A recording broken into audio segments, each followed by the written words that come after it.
আজ এই কর্মী সম্মেলনেই বাংলাদেশ জাতীয় পার্টি বিজেপি প্রমাণ করে, বাংলাদেশ জাতীয় ছাত্র সমাজ প্রমাণ করে গুলশান থানায় বিজেপির কত বড় শক্তিশালী সংগঠন হিসেবে আমরা পরিণত হয়েছি ইনশাআল্লাহ।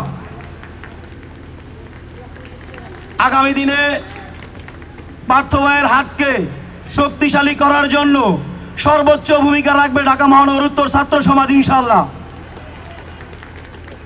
আজকে আমাদের এখানে যারা নতুন আমাদের ক্যান্ডিডেট আছেন, সভাপতি ও সেক্রেটারি, ভোটের মাধ্যমে আপনারা হারবেন বা জিতবেন, কখনোই কেউ মন খারাপ করবেন না। আমরা পার্থ ভাই দেখে রাজনীতি করতে আসছি।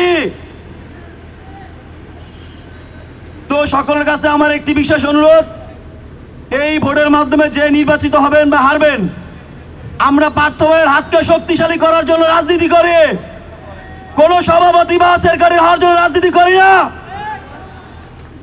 ঢাকা 17 আসনে আগামী নির্বাচনে পার্থ ভাইকে বিপুল ভোটে আমরা জয়যুক্ত করে ঘরে ফিরবো ইনশাআল্লাহ। প্রিয় ছাত্র ভাই ও বন্ধুরা, একটি কথা বলতে চাই, অন্যায় সহ্য করতে করতে যদি আমাদের মাথা ঘুরে যায়, রাজপথে আমরা একে তোরা জীবন দিয়ে দেবো, কিন্তু এদেশের মানুষের অধিকার আমরা ফিরে দিব ইনশাআল্লাহ। এই বলে আমার বক্তব্য শেষ করলাম। তোমার দেশ আমার দেশ ডাক দিয়েছে পার্থ ভাই, ঘরে থাকার সময় নেই।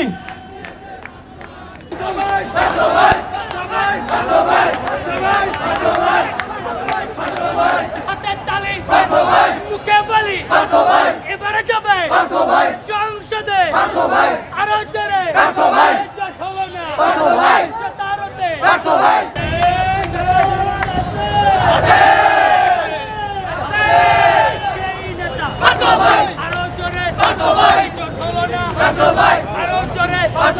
এবারে যাবে সংসদে সাকারতে